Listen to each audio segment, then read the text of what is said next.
just fail. A lot of people get analysis paralysis. There's no such thing as a perfect video. Like, someone should always call you and it on your video because it could be better. When I was a young teenager, I was getting no views, had no money, had no equipment. Imagine spending 10 years of your life only thinking about one thing every waking hour of the day. You could upload one great video a year and get more views than if you uploaded 100 mediocre videos. I put together the best Mr. Beast advice on YouTube. I know it's helped me, so it has the potential to help others in their lives or careers. I also design merch and thumbnails. You can check out my store or email me about work. Thank you for your time. Actually, as an answer to what is the best advice someone ever gave you, you said, you're crazy until you're successful, then you're a genius. 100%. All along the way, people gave me so much advice on why I shouldn't be doing it, why I'm crazy. Yeah. Every step of the way, people wanted to tell me why I shouldn't be doing this and should get a life, should stop being too obsessed, everything under the book. And then once I'm successful, those same people are like, dang, you're a genius. Yeah. Wow, you really pulled that off. I just watch it, honestly, and I just like, if there's ever a moment where I'm even slightly bored, I'm like, cut it. And if there's something where I'm not just like, wow, like the whole time, then it's like, don't upload it. It's not good. If I'm not creating, then I don't feel fulfilled. I don't feel like I'm progressing. Then I feel like I'm wasting my time. My well of knowledge needs to constantly be expanding so I have more things to draw inspiration from our ideas. If not, you're gonna get the same ideas over and over again. So it happens for a lot of creators. That's why their videos are repetitive and always the same thing, because if you're not constantly learning new things, then your ideas are just limited to what's in your head, and eventually you're gonna drain it. It's a lot of testing. So we usually edit a video like 5 or 7 times. What would you say to creators that are getting started? I mean, do you think that it's still possible to start a channel on YouTube in 2020 and be successful, or is it... It's funny you saying that to me because I know you know the answer to it. Yes, it's obviously, it is. And the thing is, though, with the videos I was making when I was a smaller creator, I genuinely felt like, the algorithm hates me or this is unfair. But I just wasn't making content that deserved to get views. I don't know a nice way to put it. So I'm glad I'm talking about myself, because anyone else I'd feel bad. But the videos sucked. I mean, you just look at the retention graphs. People would click off at the beginning. People didn't know sometimes what they're clicking on. And if I wasn't retaining a viewer, just why would it make sense for you to promote it? Why would you promote a 10-minute video that people watch on average a minute and a half? It just doesn't make sense. Well, if I don't have what I have in my head, then I would say just fail. Just a lot of people get analysis paralysis, and they'll just sit there and they'll plan their first video for 3 months. And yeah, I'm any of you listening, if you, especially if you have 0 videos on your channel, your first video is not going to get views. Period. It's not. Your first 10 are not going to get views. I can very confidently say that. So stop sitting there and thinking for months and months on end, and just get to work and start uploading. All you need to do, this applies to people who have not uploaded videos but have dreams of being a YouTuber, is make 100 videos and improve something every time. Do that. And then on your 101st video, we'll start talking, maybe you can get some views, but your first 100 are going to suck. Almost every podcast I feel like you've been on, or every time you talk about YouTube, you always talk about how you reinvest everything back into the channel. Literally everything. And I think spending time with you here, what I noticed is that's actually not just money, it's time.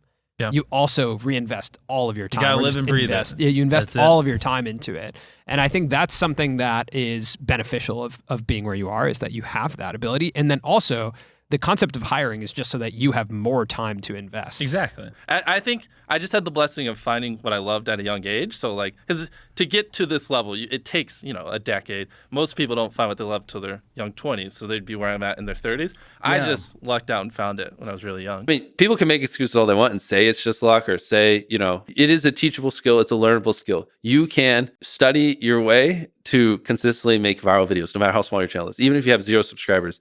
Man, you're about to make me just start a college class here on this video. So essentially, yes, at the end of the day, if you boil it down, what YouTube wants is they want people to click on a video and they want to watch it. At its core, that's what it is. Now, you can draw little lines and go as deep as you want into how to get people to click and to how to get people to watch. I mean, essentially, by studying the algorithm, you'll learn that you're more studying human psychology, right? What do humans want to watch? What do they find enjoying? Not because anytime you say the word algorithm, just replace it with audience, and it works perfectly. The algorithm didn't like that video. No, the audience didn't like that video. Because literally that's it. If people are clicking and watching, then it gets promoted more, and that's all. That's literally all the algorithm does, is reflect what the people want to a T. And if you deny that, you just make terrible videos and are trying to find a scapegoat. I mean, there's a reason everyone loves YouTube and, spends hours every single day on it. The biggest thing is, it's much easier, as weird as this sounds, it's much easier to get 5 million views on one video than 100,000 views on 50 videos. Does that make sense a little bit? Like a lot of people, like you could upload one great video a year and get more views than if you uploaded 100 mediocre videos. It's like, it's very exponential. Like I just like to make the greatest YouTube videos possible. And that's literally all I want. So yeah, I mean, if it's not the greatest video, I just want to upload it. And so after you scrap a few videos, we kind of, everyone, you know, just kind of starts to figure it out. So I was telling him, the way I like to work is like, I like to go basically wake up, obsess over something, go to bed, wake up, obsess, go to bed, like every second of the day until I just have a mental breakdown, I burn out, and then I like take a day off or maybe a day and a half off. And I like to go right back to it. So I don't like work certain days. I just go as hard as I can, every ounce of my entire body until I just crash. And somehow that's sustainable. What time do you sleep? Right now, usually around 3 a.m. Virality is not accidental. Or sometimes it can be, of course, but It's just not. it can be engineered. It's so many people say it's luck, and they're like, "You're just lucky," or this or that. But what are we up to? Probably like 1,000 videos over 10 million views. Like we don't ever have a dud. Like you can call it luck, but I think it can be trained. Is collaborative amplification. Like you're so good at that, right? Just bro, on your walks, you do your hour walk a night. You go, I'll just scroll through my contacts and call someone, see how they're doing, pick their brain a little bit. Like Exactly. so much to be learned. Yep. And you're so good at that. And the thing is, like, that's what's sad is because so many like small YouTubers, they see it as like, oh, I don't like. I see this all the time. Like a guy with 1 million subscribers will learn something new and they'll be like, oh, I don't want to teach my friends. Like they'll compete with me. It's like, you dumbass motherfucker. You pulled less views in the last 3 years than like I know people have on a single video. Like you teaching him isn't going to do anything. And so like they're so like caught up in like not sharing things and being secretive. But also a lot of creators also just don't, you know, which I didn't either for the longest time, just don't make good enough content, you know, content that's worthy of getting 10 million views. In the idea or the execution of the idea? Both.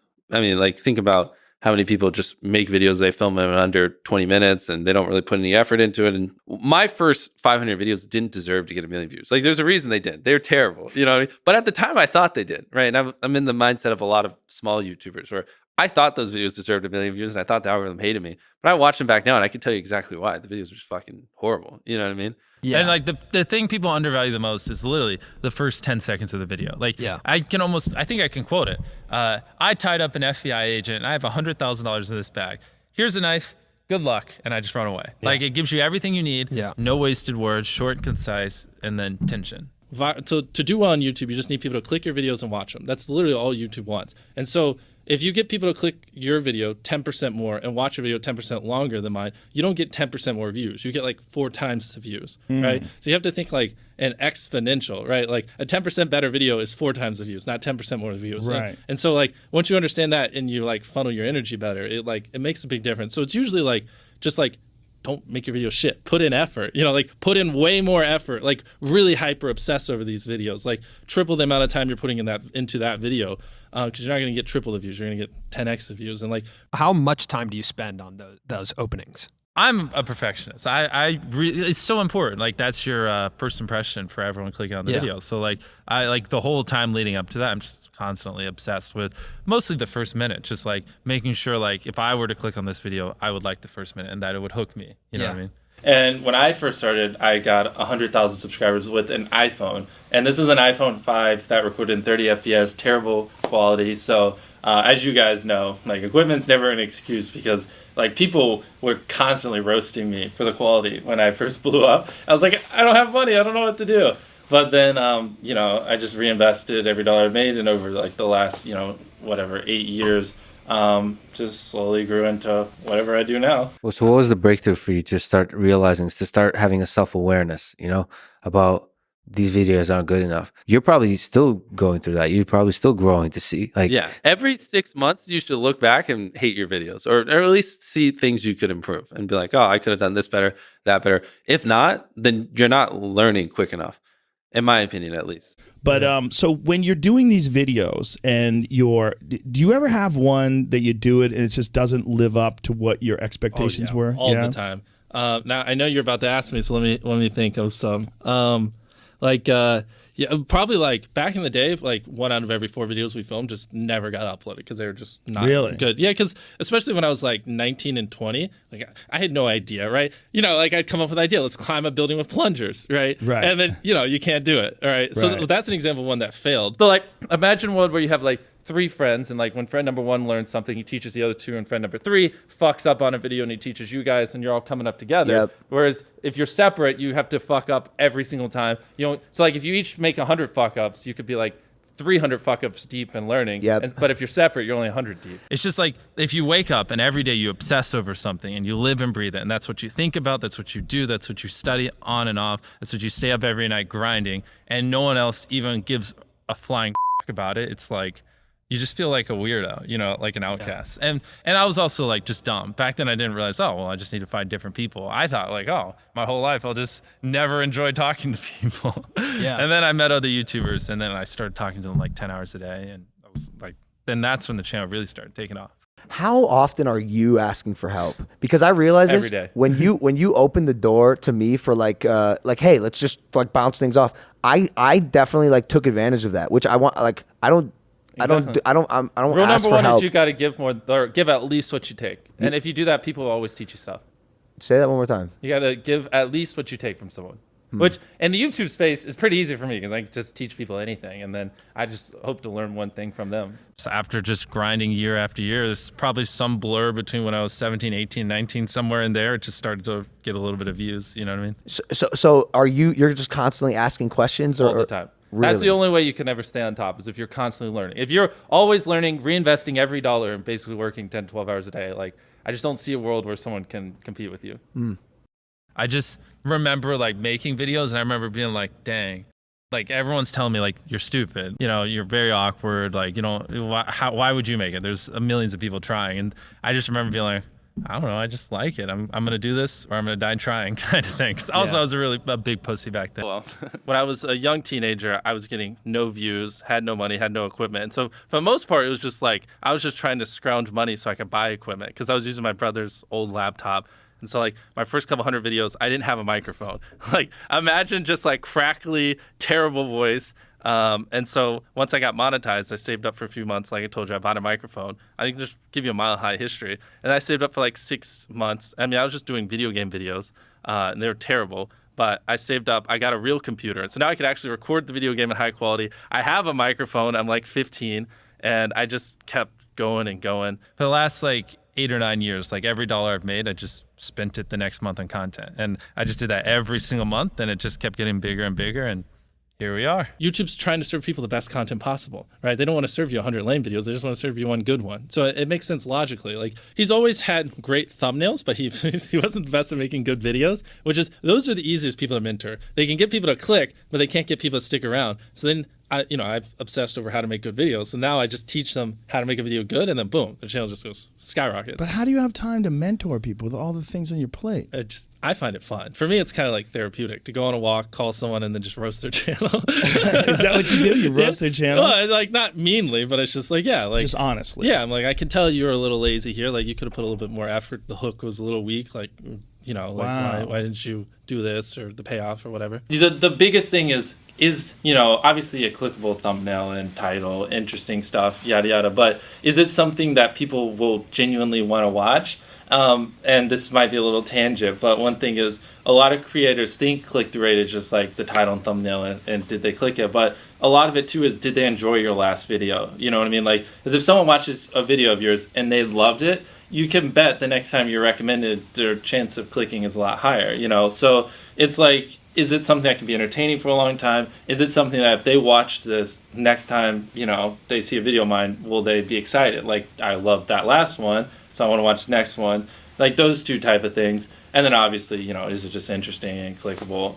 Essentially, your title and thumbnail set expectations. And at the very beginning of the video, to minimize drop-off, you want to assure them that those expectations are being met. If you click on a video where, of his, where it's like, Tether is a scam, and then at the very beginning, he starts talking about literally anything else, then you are like, oh, this is bullshit. This isn't what I clicked on. But if at the very start of the video, you go, Tether is a scam, and I'm going to teach you why, then it's like, okay, you match the expectations. So at the very beginning, match the expectations, and then you want to exceed them. So you want to assure people that what they clicked on is what they're getting, and then blow their mind and be like, but you're also getting even more. That's how you lower drop off, which a lot of people, sometimes it takes them like 20 seconds to really meet the expectations. And so you lose, like, that's where you're going to lose everyone. Everyone's videos start like this, and then it levels off.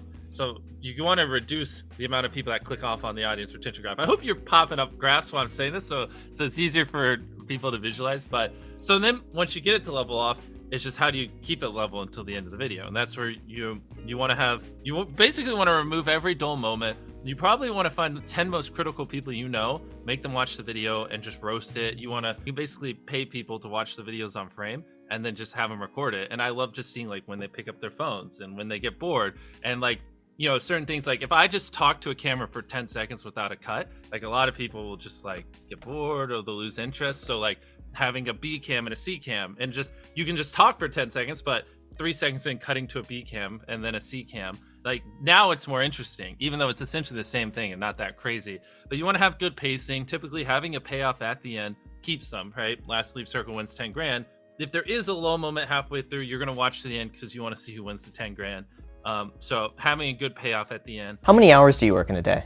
I would say since I was 11 years old, almost every waking hour of the day, I'm thinking of YouTube in some form or capacity. I feel like it was almost like baked in my DNA. Like it just flows in my blood, the innate urge to create videos and to build a YouTube channel and build businesses. That's just what I do. And if I like try to take time off, I just get depressed and I feel like I lose my sanity. That was the biggest problem, is I thought it was a freak of nature, because like people would tell me, all you do is talk about YouTube, you're too obsessed with YouTube, like get a life. Like from 13 to like 19, I never met anyone who cared about YouTube. I was so untalkative. People thought like there was problems with me because I just wouldn't talk to anyone. Because all I would do is talk about YouTube.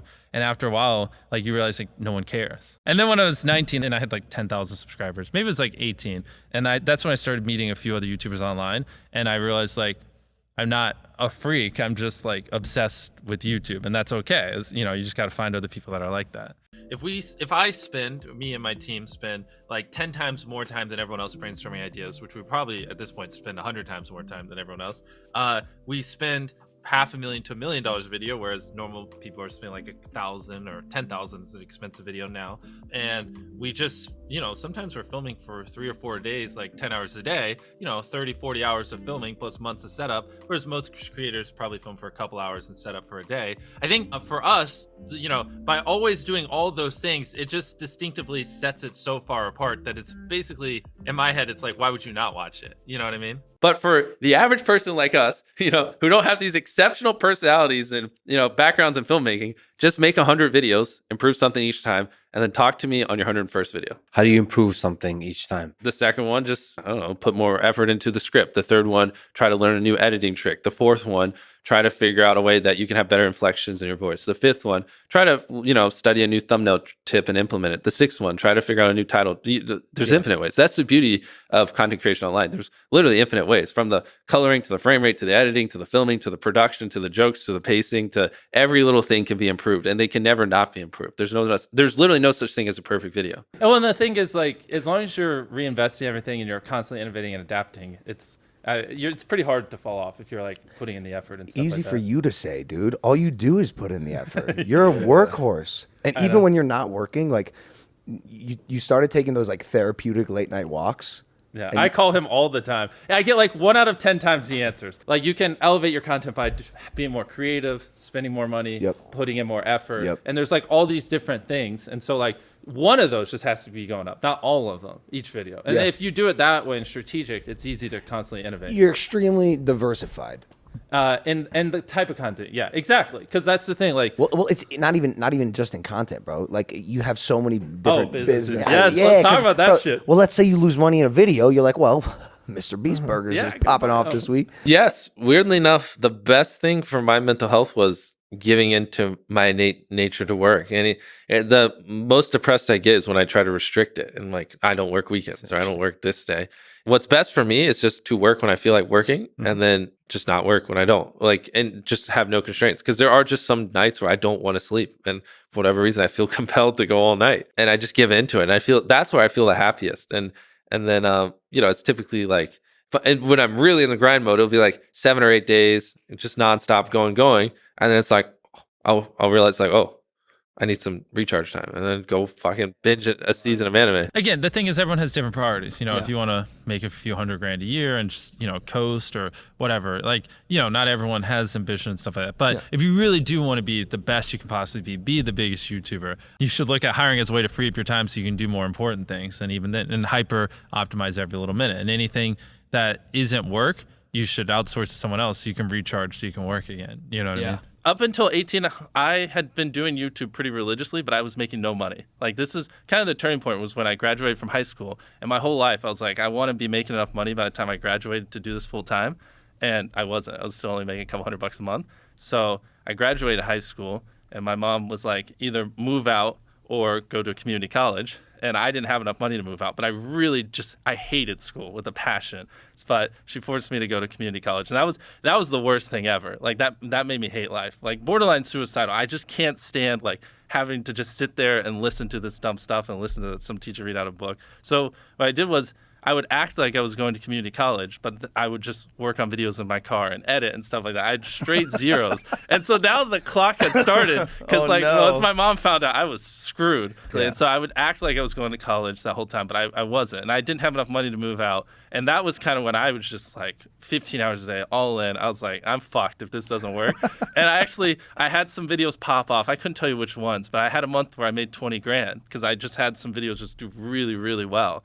And then I came home and I was like, I haven't been going to college, and I moved out the next day. If you knew everything you know now, but no money. Step one would, I just brainstorm like, okay, I don't have money.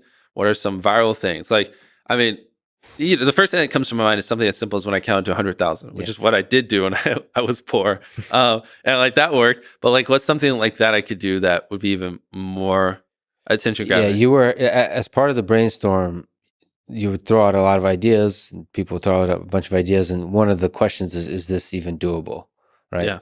First off, come up with ideas you think would do well, and then ask yourself later if they're doable. Yeah. There's different ways you can accomplish something. Don't be cynical about the doability of stuff. Yeah, because there really are so many different ways you can. You have to work on multiple videos at a time, because most of our videos takes months to produce, and I don't just upload 2 or 3 videos a year. So if you're working on like 5 videos at a time, and one of the videos takes up an entire warehouse, and another video takes up an entire warehouse, well, then you can't work on the other 3 because 2 warehouses are full. So then that's what led us to getting this big place, because it's so huge we can work on multiple videos here at the same time. That just for you YouTubers that are wondering, like, how do you get to this point? Like, it's usually a slow snowball. Actually studied hard enough, and like, basically if you knew what I knew, and some of these, so I don't sound so arrogant, also like some of these other friends I have that I would say are the smartest people in the world when it comes to content creation online, if you had the knowledge that was in our heads, you could do it very easily. I see people do it all the time. And what's even more interesting is I go on podcasts and I say everything I know. It's all out there. And a lot of people, instead of just studying that and trying to absorb and apply it in their own way, they're just like, no, it's just luck, Be like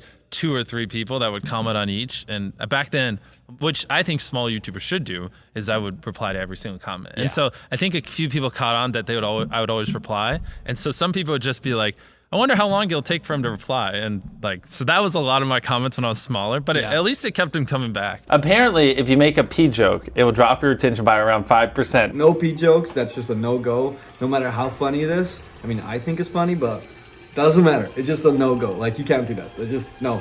Do you ever take days off? So I found giving into my natural instinct works best. So I just work every day, every hour of the day, until I just burn out. Anytime I try to stick to a schedule, it just doesn't work, because there are certain Saturdays I'm just fired up, and like God himself couldn't stop me from going and working on a video. And then there are other Saturdays where I'm burnt out. And so I just kind of give in to my emotions and just work when I want to. If you hang around people, like just whatever, different people, you're going to feel crazy and it's going to wear on you. Whereas if you're around similar people, it's so much easier. The people they are around 100% dictates the outcome. I would not be on 120 million subscribers if I didn't find when I was around 1 million, I had a couple friends that were just also psychopaths. You know, I outgrew them, but at the time it was great. And I wouldn't be where I am today if it wasn't for them. Just all along the way, the friends that I hung out with had such a dramatic impact on where I am. When I was a teenager, I just, I couldn't relate to many people. And I just thought I was like a fucking freak of nature because no one was obsessed with building businesses or any of this kind of stuff. And so like back then, that advice would have been helpful. Maybe not that particularly, but just knowing that there are, it's not that you're a freak of nature. You just haven't found people that have the same interests. So the task is not to feel sorry for yourself or somehow change yourself. It's more to find people you fit in with. Yeah. Did you mind at all that feeling of like everyone being like, what are you doing? Well, of course. I mean, it's weird. I think the problem is like, I told this story years ago, it probably would have helped. It's so much more acceptable now. Like everyone wants to be a YouTuber. Everyone wants to be a TikToker. Like growing up now, like, you can just tell by the people and the numbers and explosion of social media that like it's a lot more widely accepted.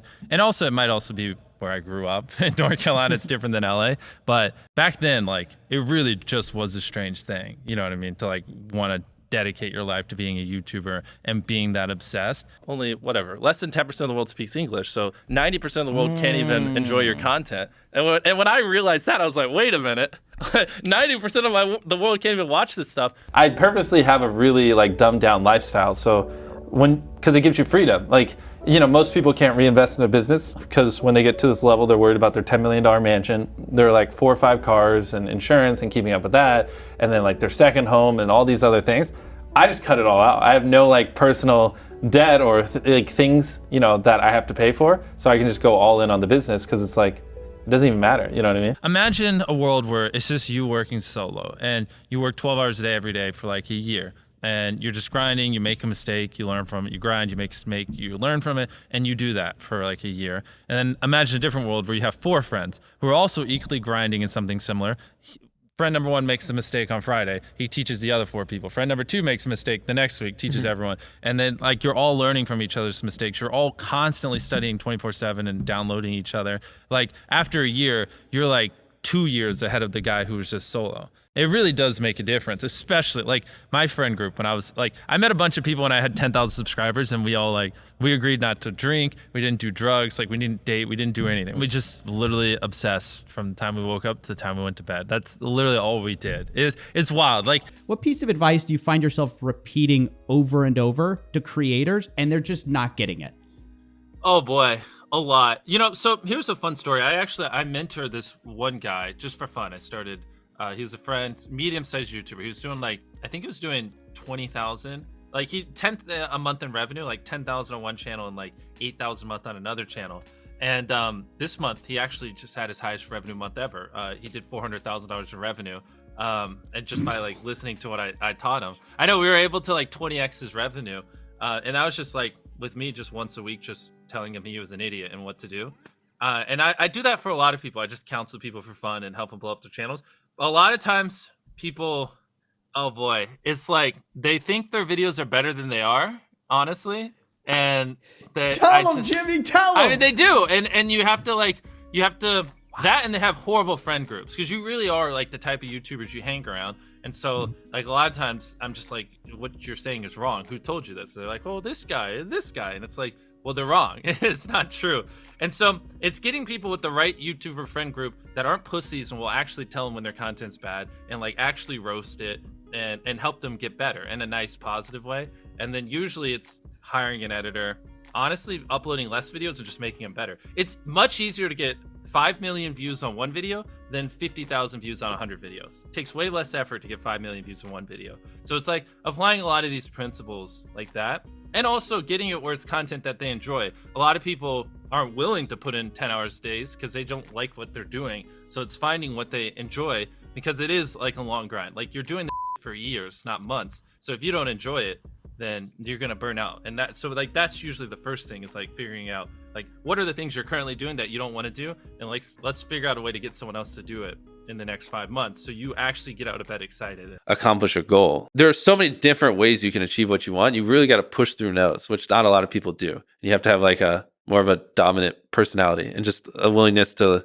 when people tell you it's not possible, just actually go through all the variables and eliminate them all yourself. For what we do and creators online, it's very imperative. Like we take a personality test, and like just having a dominant personality is a better indicator that when someone tells you, oh, there's no way you're going to build a brick wall for under 100 grand, you know, you'll be like, okay, and then still go check the next 10 vendors and, you know, figure it out. Do you ever feel burnt out? Like, are there times where you feel like I think tired? My definition might be different than others. You know, like some people are like, I'm burnt out. Screw this. I'm done. I'm done. You know, like never at that point. But yeah, like if I'm going like, you know, I go from the time I get up to the time I go to bed like 3 days in a row, I'll be like, okay, like kind of want to like take half a day off and like chill, or like I'll feel it coming and stuff like that. But this is what I'm doing to the day I die. I don't care. Like I love this more than anything. Nothing's ever brought me a fraction of the joy. I've seen people literally start a channel and within a month hit 100,000 subscribers. I've seen it. I personally know someone who had a channel with 100 subscribers, and me and my boys, you know, other YouTubers that I feel like have a good understanding of how YouTube works, we just help them optimize the video. And I don't like to say the name of the channels because then I feel like I'm taking credit for their success, but literally 100 subscribers, he got 3 million views on a video. And that was with no artificial push. It did like 50 views, you know, 5,000, 10,000, 50,000. It just stair-stepped up every day. And so it's 1,000,000% possible, but it's very hard right off the bat to know what makes a good video, how to hold a viewer, how to get them to click and stuff like that. Some people are naturally entertaining, and retaining a viewer is just much easier for them. And some people, like me, you just need a long time to develop. A lot of it is just like, you can just tell when a video shouldn't go viral. At the beginning of the video, just tell, like literally the simplest thing, just tell them why they should watch it. You know, if you're putting 1,000,000 Orbeez in a pool, don't start the video with you shopping for, you know, your mom's birthday present. At the beginning of the video, just say, we're going to put 1,000,000 Orbeez in this pool. And then that right there should, you know, be at least slightly sufficient. To help people know what to expect, maybe do a little preview at the front. Exactly. Yeah. So for most people, it's just that. They're just not hooking viewers, and the video ideas just aren't that entertaining. Do you think your biggest strength is probably your curiosity? You're down to do anything. And down to do so whatever. I think what you have to do is you have to always be learning, right? That's how you can like, so like with our ideas, right? Because we like to do original ideas that no one's ever done before. And I might have told Jude this when we were talking on the phone. Thing is, like, if there was a hypothetical fruit in Japan that if you eat it, makes it where you can jump 30 feet taller, right? If that exists in this world right now, you didn't know it existed. So you couldn't come up with something around that. It's very hyper specific. But there's like a million things like that in the world that, like, if you don't know about it or you're not intaking the inspiration, you can't really come up with something. Like if I were to try to get into stand-up, like that's how I would try to do something different. I just try to intake a bunch of different information and see what spawns in my head. So I try to always be learning. In point, I'm trying to always expand my knowledge well in my head with new things that I can draw inspiration from. Yeah, you had a video of ours that you said you were interested in the thumbnail. You clicked on it and you were bored after 5 seconds. I can tell you, it was the one about the hype house. Yes. Why everyone's leaving the hype house. Yeah. And I showed them on my phone. Yeah. I was like, the title and thumbnail made me tap, and the red bar was like so tiny you could barely see it because I clicked off in 8 seconds. I was like, this is me at my house 4 days ago before you came down. Clearly, you just didn't grab me. Yeah. And that was really eye-opening for us. And we now, you recognize, like, I think a lot of times you talk about obsessing over the content and really getting into it. And I think sometimes it's hard to understand what that exactly means. And then when you said that, I was like, oh, that's what it means. It literally means that there was a big problem, and you predicted that about 40% of the people left in 10 seconds. It was exactly 40%. I could tell. Yeah. And I told them the remedy for this is they need better friends. 100%. No offense to people that are their friends. I know that they like you, but the fact that no one's like calling you up after you uploading that and just roasting the hell out of it and going like, dude, this isn't the best you could do. Like, and it's not a knock on you guys. It's actually them like, someone should say like, hey, you guys are too smart for this. Like, you're better than this. You can make a video better than this, which is what you should do. You can make anything work, but at the end of the day, it's got to be like interesting to the audience, original, and just good. You know what I mean? And if you hit those, like, you can figure out a good intro and outro. You know what I mean? Yeah. Well, it's hard because being it's like, it's a weird balance because I used to save up $1 a day. Like my first microphone, I had to save up for 3 months to buy, and we didn't have any money. It was I had a single mom raising me and my brother and sister. So it's like that relentless obsession of YouTube and reinvesting got us to that point. And so building the team to leverage, like if I didn't know how to go viral, it doesn't matter if I had 1,000 employees. We'd not give you. So I think for me, it was good that I got a really strong foundation on how YouTube works and how the style of videos I wanted and everything before I scaled up a team, if that makes any sense. I just want to make sure that's clear, because I've seen people try to build the team without foundation and knowing how to do well, and then it just Oh, creates that's a lot of interesting. Yeah, they try to build it before basically it's ready to be scaled up. Like, and so that's what gave me the confidence to hire people, and that's why I'm able to run my company at really thin margins, because I have faith, and I know that if we film this video, it will do well, just because I've spent a decade of my life hyper obsessing over YouTube, and I have a good pulse on it. But if you didn't have that, then you wouldn't know. Like, you wouldn't be able to spend $4 million on a Squid Game, because you might lose $2 million, and then you can't pay your people. So it's like, there's no such thing as a perfect video. Like, someone should always call you and shit on your video, because it could be better. Like, that's because imagine if someone does that every video and you upload hundreds, if not 1,000 videos over the next 10 years, and every single time someone's critiquing you and you're applying what they're critiquing. Like, imagine the compound effect over that time span. It's invaluable. But if you upload 100 videos and very few people are shitting on them, then like you just lost so much compound effect. One thing that we realized was everyone on your team also is holding you accountable for some of those checklist items. Yeah. And that's when we were like, oh, we need our team to hold us accountable. Yeah, because sometimes I'm like, no, that doesn't actually matter. Like, that would be an extra 2 hours of work. And they're like, yeah, that would help retention. Yeah. They're like, who the are you? Wait, you don't want the perfect video? I'm like, you're right. Let's do it. Here's my question.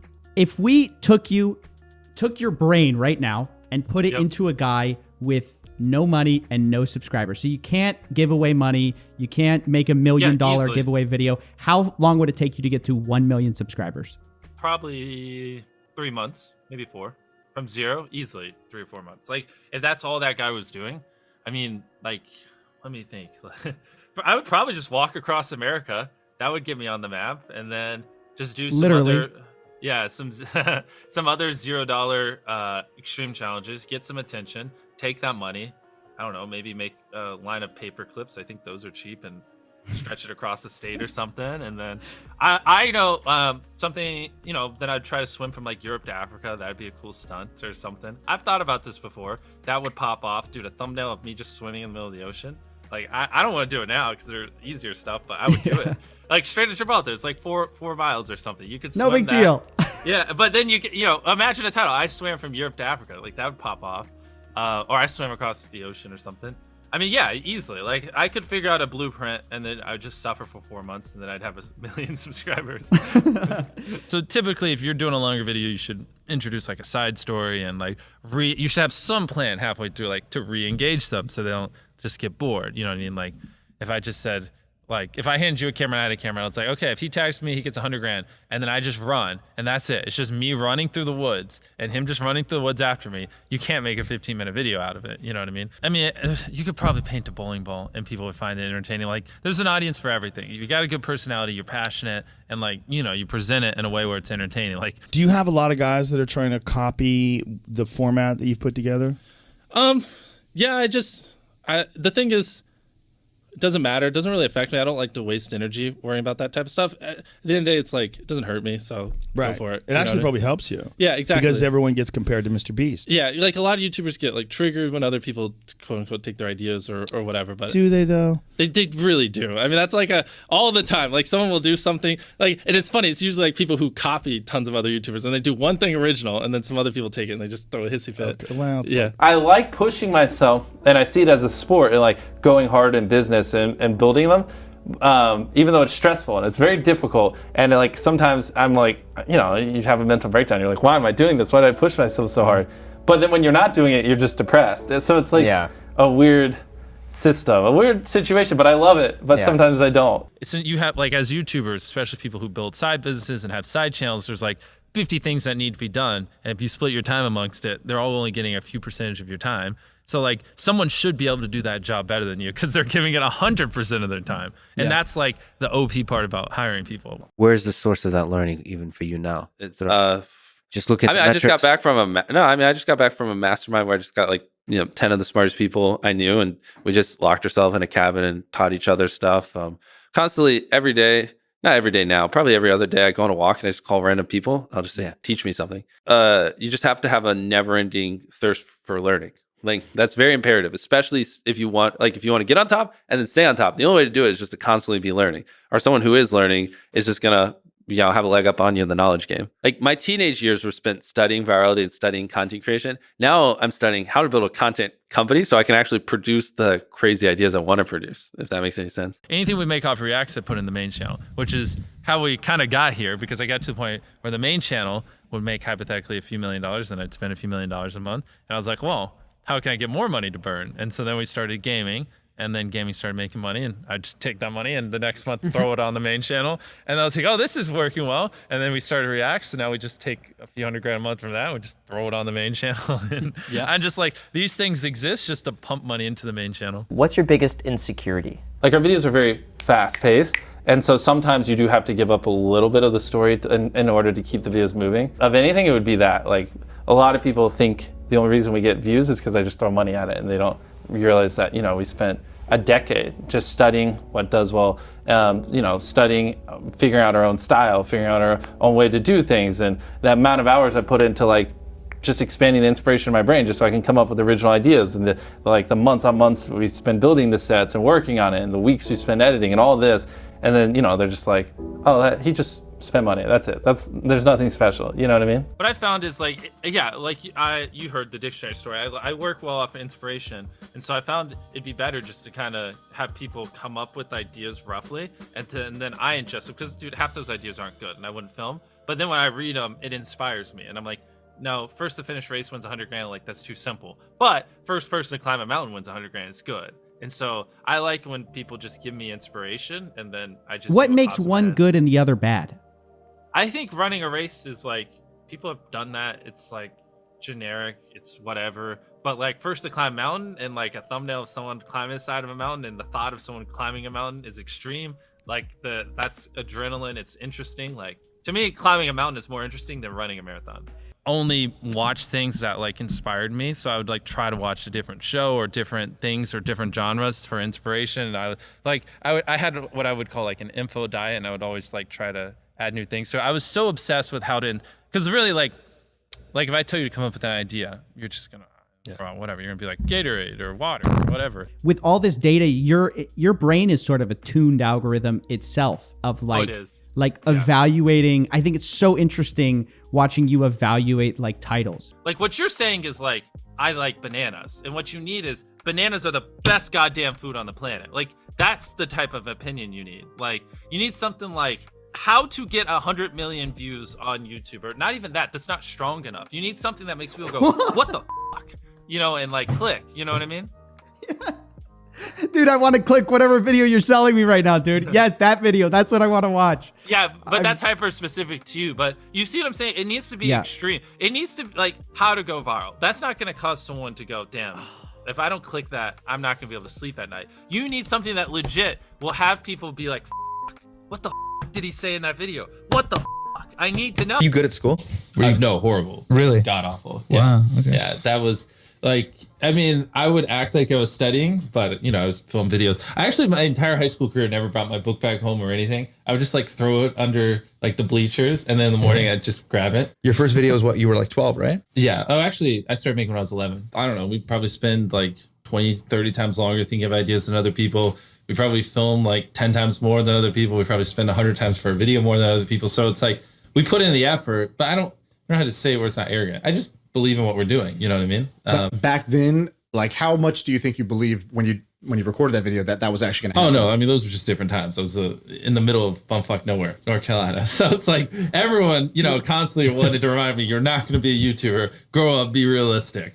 If I open a dictionary here and we just, flip to a random page and we pick a word and the word's flowers, right? Then we'll be like, okay, I bought a flower. I gave my girlfriend a flower. I gave my girlfriend 100,000 flowers. I gave my girlfriend 100,000 flowers on Valentine's Day, right?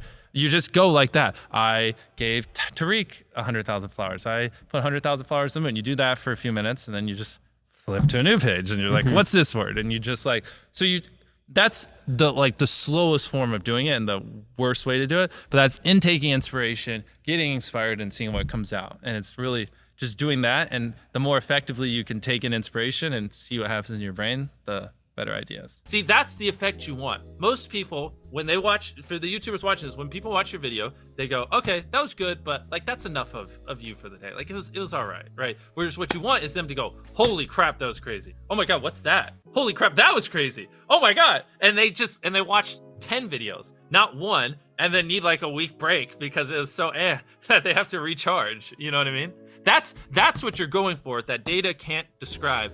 And like, I've never heard anyone talk about that, but that is it. That's how you get these high view counts, because people watch 10 videos, not one, you know? But for me, because we just had this ability to go viral, it's just kind of like, there's a world where I make videos and I don't help people, and there's a world where I make videos and I do help people. The one where I do help people is just a little bit more fun, so that's why I do it. PR wise, I should have a better answer, but that's kind of the truth. What was the first movie that you saw where you're like, oh my God, I was blown away? For me, it was Jurassic Park. As a kid. I only watched YouTube growing up. I've seen that's it. Movies. I know when we have a really good video. Exactly. Like I know it's really good, and that the title and the thumbnail. If you upload a video and you're not like you're not like, this is a banger, this is gonna bang, no doubt in my mind, even though you're gonna be wrong 90% of the time, then it's not a good enough video. You still have to have that feeling, even if you should have spent more time thinking. Let the audience tell you you're wrong. Don't put it out when you already know you're wrong. Exactly. Yeah. And it's not because they know who I am. It's just because the videos are good. They just are. They're interesting. They have good retention. They have good pacing. You can't find them anywhere else. And you know, the thing I want to leave people with is people think it's like, oh well, it's all like CTR and stuff like that. But a big thing that everyone underestimates is it's what was your experience with your last video? If people loved the last video of yours that they watched, they're more likely to watch your next one. One thing is like, I'm obsessed with learning, and so it was very important I found someone that also likes learning. So she loves reading books, she loves like experiencing things. So like, I don't see like taking like an art class as a waste of time, because that might creatively inspire me, or like a pottery class, or even going and shooting guns or whatever, some new thing. So usually it's like us doing something like that where in my head I'm learning something and I can kind of justify the time, you know what I mean? Yeah. To my like business obsessed brain self. So it's that, and it's also good to unwind, and you know, so you can actually go to bed at a reasonable time and not just lay there working in your head. Hey, you should subscribe right now. That, you know, a lot of people who wouldn't have done it because they just didn't think of it are now thinking about it, and it will convert to like 10 or 20,000. So literally just say it and you're good. And that's all I do. What was I wake the first up and I do that thing. What was that first YouTube video that you saw that like kind of filled you with that wonder, where you're like, wow? Oh, well, this guy actually got hacked like a very long time ago. This like Call of Duty YouTuber, and they like leaked his earnings, and he had made like $100,000 a year the last few years. And I remember being like 10 and be like, what the fuck? They make they make money doing this, and I was just so mind blown that they actually made money. Wow. They make more than my mom. Like, yeah, and it was right there when I was like, okay, I'm doing this. Like, I just don't care. I'm being a YouTuber, or I'm gonna fucking die trying. I just don't care. And that, like, the second I saw that was actually possible, that's when I was like, that's it. And it's funny also talking about like obsession and stuff like this, because it's funny how it changes, right? When you're like, and maybe it's different now because social media is a little bit cooler, but when I was younger, like no one wanted to be a YouTuber. Like most people when I was 13, 14 didn't even have phones yet. Like it was kind of like a little bit of an older thing. And maybe it's just because where I grew up. But it's funny because back then people are like, get a life, stop being a fucking nerd. Like you're too obsessive, you're a weirdo. And then now it's like, oh, bro, he was so obsessive. It's so great. Like, right, it's seen as a positive quality. Yeah. And it's so funny, like looking back on our life, going from a fucking loser nerd who's too obsessive and won't go anywhere to like, damn, that's really inspiring. And it's like, damn. My team pushes back on me pretty hardcore. Oh, they do. Which I want. I don't want yes men. And they're like they're James, you know, the CEO who helped me build all this.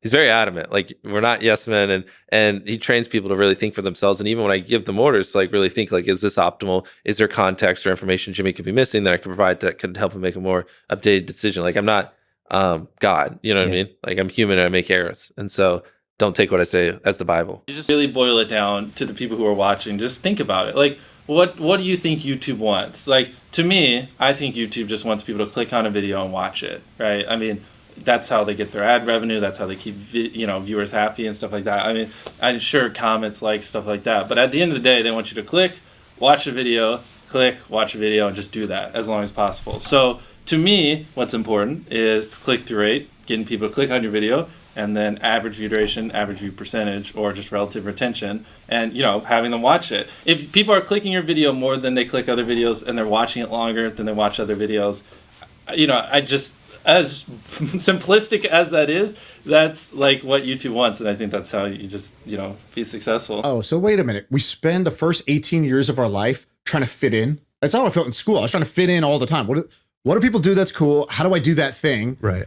And then once I was like in the adult world, it's like, oh shit, now we spend our whole life trying to stand out. Like, well, what was all that other shit? Why was I so focused on fitting in if the rest of your life you're trying to stand out? And I just realized, like, oh shit, standing out has been the game the whole time. And the way you stand out is not by trying to figure it out. Just like whatever you're obsessed with, just let that ride, because you'll go on a path that nobody else is going to copy, and then you'll land in a good spot. So if my kid, like my daughter's 2 right now, right, if she was into gaming or if she was trying to be a creator, all that stuff, I would be all in on it, because I know even if that's not your end game, following your obsession is like the thing to do in life. You know, that will always work out. But, you know, if you like actually go down that path, what most people do is they hedge. They like this thing, but then they see this path that's more proven or shiny, or they don't know if it's going to work, so they only half try, right? And then it's like that hedge is actually what gets you. It's not that this career path was that hard. It's that hedging. Imagine spending 10 years of your life only thinking about one thing every waking hour of the day. You mentioned earlier that people were like, you don't have a life. Yeah. Right. But we've been here. We spent all day with you yesterday. Behind the scenes, I feel like you do have a life. Like your life is YouTube. The thing is, like, you're an idiot until you're successful. Then you're smart, whatever. Yeah. You know what I mean? So it's just, at some point you cross that tipping point and people go from judging you and being like, you're too obsessed, you're a freak, blah, blah, blah, to like, oh, like, whoa, congrats. Look at you. You hire people and provide jobs. Like, you're cool. Good job. You know what I mean? And it's really like kind of blurry where that line changes. For me, and it might not always show, trust me, I know I might sound like I'm coming across as a know-it-all. I swear, I'm still learning stuff every day. When filming, though, I like to try to just put it, I feel like a lot of creators have a mindset of like, how can I get the most views with the least amount of time? And I'm not saying that's wrong, you know, because obviously I have that mindset sometimes too, but I try to, when filming, put in as much work, even if it's like a 15-second part of a video, even if that one little part will take like 10 hours, you know. Wow. But like hypothetically, right? But that 15 seconds is like, wow, like that's great. Like I feel like viewers genuinely notice when you go the extra mile, trying to make sure we're doing everything we can, no matter how expensive it is, no matter how much time it takes, to make the best video possible so they have the best experience, and so they want to, you know, obviously watch more videos because that's what you want the viewers to do. And then with editing, just no dull moments, you know, have a good hook at the beginning.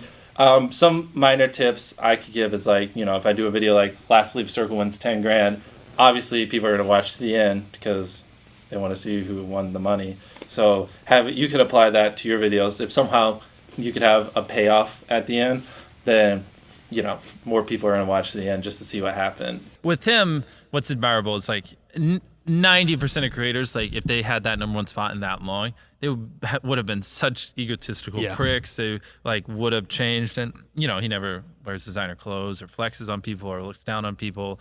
You know, a lot of his friends or the people he has in his videos aren't like super clouded out. You know what I mean? Like that's the thing that I would take away with him. Like, it's really respectable that like he really didn't change much, you know? Our goals with the algorithm are to try to find videos each viewer is gonna, you know, engage with. This is kind of recognizing the fact that yes, we optimize and try to, you know, have watch time as one of the key metrics we look at. Yeah. But we also know that not all watch time is equally valuable to the person watching. You know, you can spend, you know, 15 minutes watching something and then feel like, meh, I just kind of wasted my time. I should have, you know, gone to bed earlier or did something else. Yeah. Or maybe it was like really inspiring and changes your life somehow. And we want to be able to capture that difference. I'd encourage creators to think about what's going to be satisfying, not just take the most time. Obviously, everything starts with an idea. And for me, I like to make my videos a little longer. So that's a big part of what ideas we do. I just don't see why it won't work. Absolutely, you know? Absolutely. And so, like, what's interesting too is like before I even promoted it, we were doing pretty good sales because a lot of people, when they open up Uber Eats or Grubhub, they're like, oh, it's that guy from YouTube. Yeah. And they try it out. So it's a lot of like sales from that where it's just basically like free promo. And it's like, so like having a virtual restaurant's like having a billboard in these delivery apps. And so my main channel is 60% American and like whatever, the UK is like 10-15%, but on my Espanol channel it's 1% American. It's literally a whole new audience. No way. Yeah. And so these are people like, I'm literally #1 trending in Mexico with videos that I uploaded 2 years ago. Oh boy, that's definitely changed over the years. I mean, I watch a ton of anime. I love anime. It's like, it's so creative and different, and I feel like that inspires me.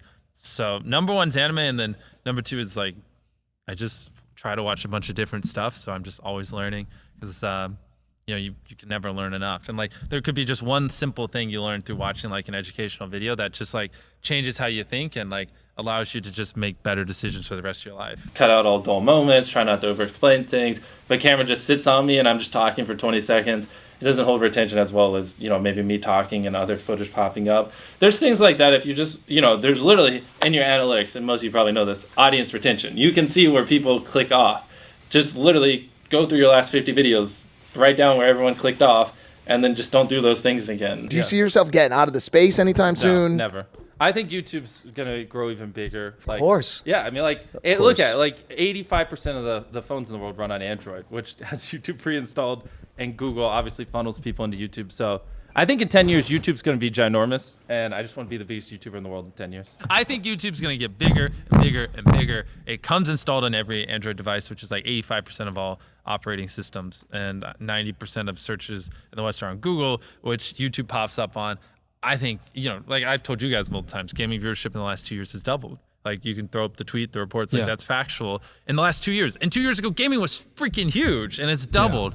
I think YouTube in 10 years is going to be bigger than we all imagine. I have no freaking doubt in my mind. When you say study YouTube, is taking a YouTube video, whether it's yours or another really popular video, right? We were talking about Vox yesterday, because that's the closest thing to what we're trying to do, right? Is Vox. And so I think one strategy is to take that video and actually take a notepad out and just write what's happening in the video. Exactly. Literally write down, like the first 30 seconds, what is happening? And that's what I did with your FBI video, because I was like, okay, let me just understand, what was Jimmy talking about? What's happening in this video? And then when you write it down, you're like, wait a second, 40 seconds has gone by. This many scene changes have happened. How many was it? Like a dozen? It was at over 12. Unbelievable. Yeah, it was over 12 scene changes. There was introduction of new information at each maybe, 6 seconds. And you had added in a twist by 40 seconds where the telephone pole and the falls. entire time there's tension of him chasing me. Yep. Exactly. A lot of people don't have that desire to learn and then apply the information that has been learned. Which is fine. I mean, like, some people do YouTube for fun. Some people do it just to pay off their mortgage of the house. Like, everyone has different goals. But if you really want to be the best in the goddamn world, it's like Michael Jordan says, you're not trying to get 1% better. You're trying to get 10,000% better. And if you do that every day, like, it adds up. We don't want to play the game. We want to change the way the game is played. We want to dominate in a way, in a non-arrogant way. I like to end a series or a challenge on a high note. Like, you can just kind of tell when people are getting a little tired of it, or, you know, I just gave away $1 million, let's take hand off of it. So now if I do last to do blank wins 10 grand, it's just not really the same effect. But I'm still gonna maybe occasionally do it. But it's just like, to keep things fresh. Just, again, it's hard because so many of them are different. Like, if they're a Fortnite creator, you know, I'm not trying to tell them to switch games every month, because then that might kill their career. But for me, I just like to, you know, don't milk a series too hard. You know what I mean? Keep it fresh and always try to introduce things here and there. And then if it works well, take it and run with it for a little bit, then introduce something else new. Because if I as few as possible, that's the only question you should ask me. Subscribers don't matter, views don't matter. I mean, they do, but all that comes, everything you want as a creator comes from making the best videos possible and thumbnails. But it's easier to, you know, make thumbnails. The video part's the hard part, and that's the thing that you're known for. No one's known for no one's like the biggest YouTuber in the world because they have the best thumbnails, right? It's also because they have great, phenomenal content. You know what I mean? Like that's the hard part that very few people do well, and that's what people remember. You know what I mean? Like, you're not gonna have some random dude when you're walking down the street of Paris go like, yo, that's the guy with the great thumbnails. You know, they're gonna be like, no, that's the guy with the phenomenal videos that whatever, you know, held his breath for 40 minutes underwater or things like that. So that's a tip for you guys, but also you guys watching. Ask, how can I make my videos better? Do that every single day for years, and then you'll probably get views. At the end of the day, like, the idea is a big part of the video, you know, not even just from clicking it, but whether or not people watch it. You know, if you're spending 24 hours in a corner, that's just not as entertaining as spending 24 hours in a jail cell. And at the end of the day, like, the only difference there is the idea. It's not the content. It's like, it's what you formulated beforehand. So yeah, like, I like to spend an hour a day. You know, it's dwindled recently. We have a lot of ideas, but if you spend an hour a day thinking of ideas, it's pretty hard to not expect your channel to do better. You know, unless you're just not executing them properly. But the only downside is a lot of people copy my every move, and like I've spent 5 years building how we do everything, and like I've spent tens of millions of dollars fucking up so I can learn from it, and like hiring and how we do things. Any YouTuber I ever collab with, they always leave and they're like, oh, everything makes a million times more sense now. Like I know what I should do. How do you keep from burning out? Like if there's something that like I genuinely just don't want to get out of bed and do, that's a problem. And at the end of the day, it's just keeping it enjoyable. So I have Chris and Chandler. If you've seen my videos, they're really fun to be around. So like, you know, spending 24 hours in a desert by myself would be miserable. But spending 24 hours with my boys and just hanging out and stuff like that makes it so much more fun. So for me, dude, this might not apply to like 90% of you, but for me, creating an environment that's fun, that I get excited for, and then, you know, outsourcing things that just make me not want to get out of bed, I don't know a different way to phrase it, that's what has helped, you know, long term make me stay motivated. So 2 years ago is when I brought Chris on and finally got a little bit of help. But for like the first 6-7 years, it was all me. I would act like I was going to college, and then I would like just sit in my car in the college campus and just work on videos or edit or just work on a script or something. And then I'd come home and I'd be like, hey, Mom, college is great. And then I'd keep working. And that can't last for that long. Yeah. No, and thankfully I don't remember what happened. I remember sitting in like on the stairs in front of one of the college classrooms. I was like talking to James, one of the people you met, and I was like, yo, I don't know what the fuck's going on, but like I've just been grinding every hour of the day, and I just made like 20 grand a month. I was like, I'm ready to like tell Mom that I'm failing every class and move out tomorrow. He's like, okay. And I picture that because it's like 11 p.m. and I'm just pacing, and then I'm like, yeah, Mom, I have zeros and everything. I haven't been going. And I was like, I'll move out tomorrow. And then I moved out the next day, and she was so mad. But I was starting to finally make money, and so I could afford to move out. If we are getting a little deep, it was pretty hard, like, because like all throughout high school, people would tell me I was too obsessed and told me like you shouldn't spend so much time on this. My mom and I fought constantly because like I just wanted to make videos instead of doing schoolwork. And when I dropped out of college, she kicked me out. You know, my mom's like really sweet and she cares about me, but she's like, go to college or leave. And I was like, I guess I have to leave. So it was a lot of ups and downs, and every part of the way to me, because I just knew that this is what I wanted to do. I couldn't see a life where I wasn't a YouTuber. It was either I'm a YouTuber and happy, or I'm sad. Those are like the only two outcomes. So I just kept making videos and persevering. And a big thing is I tried to connect with other YouTubers, because a lot of what I know and what I've gone over, I wouldn't know without other YouTubers. So I would constantly spam like a dozen YouTubers a day. And like the first few people that I finally got in contact with, I learned so much off of, and they helped me understand how to make an entertaining video and stuff like that. Even at the end of the day, like attention is so just powerful, you know what I mean? And like in a way, obviously, attention is powerful. Exactly. That's the thesis. 100%. And so 100%. if you can like really like, you know, just get big and just maintain it for a decade, like I honestly just want to keep making better and better and better videos, and that doesn't always mean money, and that's something I'm coming to terms with, especially after doing $1 million giveaway. There are, you know, time, effort, creativity, there are other ways to make a better video. So I just want to keep making better videos, do yearly fundraiser things, and I love YouTube. I want to be doing this for the next 10 years. This is all I want to do. I don't want to do anything else in my life. I think it's like 90% of the searches in the West or whatever go through Google, and Google obviously owns YouTube, so obviously a lot of that will go to YouTube. And so I think, you know, YouTube's only gonna get bigger and bigger. It's a great place to be honest. I don't think there's that many more lucrative companies really out there than being a YouTuber, just to be frank. Yeah, if you're a YouTuber and you need someone who can like actually like do a lot of the high level things, just pay someone to follow you around for 2 years and study everything you do, and after that they'll be pretty good at like doing stuff for you. He learned and adapted to the ways that is that technical, nuanced digital thinking. Yeah. And he's able to make decisions for you, and you know they're going to be right. Exactly. He's able to be you behind the camera. There's so much input. Like you kids, like every decision we make is like based on the thumbnail and title and content, and like even things like knowing in the factor that like greater lighting at the beginning has higher retention. If a video is a little bit darker, it's lower, and like, you know, like re-engagements and stuff. Like there's like thousands of inputs, and like someone who you just train up isn't going to get them all. But if someone follows you around, they like learn these 1,000 little things over the course of a year. So then like their like percentage of right decisions are so much more in line with yours, because they like, it's literally just like, it's not like I have to like motivate myself, or it's like this, it's just what I do. I just wake up, and it just consumes me, and I just can't stop. And I've never been able to stop. And if I stop, I get depressed. What's the most satisfying part of the process for you? Is it a successful video? Is it the feedback from the audience? Is it being the best? It's really everything. Okay. Like it's like I can't pin it to one thing. It's like being able to provide for my family, being able to employ my friends, being able to do crazy cool stuff, having freedom, the fame, the money, everything. Like all of it. Everything that like I like all points towards just being a better goddamn YouTuber, and like it just makes everything that I want better. I've literally been hiring and building systems for like the last 4 to 5 years now to like perfect how to like make a viral video. Like we have it down to a science. Yeah. Now I know what to do, and it's easy to replicate it. But figuring it out took forever. Absolutely. What are you most excited about? Most excited about? Yeah, right now. I just YouTube. It's never Really. I mean, it's like weird because everyone always tells me eventually you'll get burnt out, but it's just YouTube. That's what gets me up in the morning, and that's what I live for. And it always has. Always has. It hasn't changed.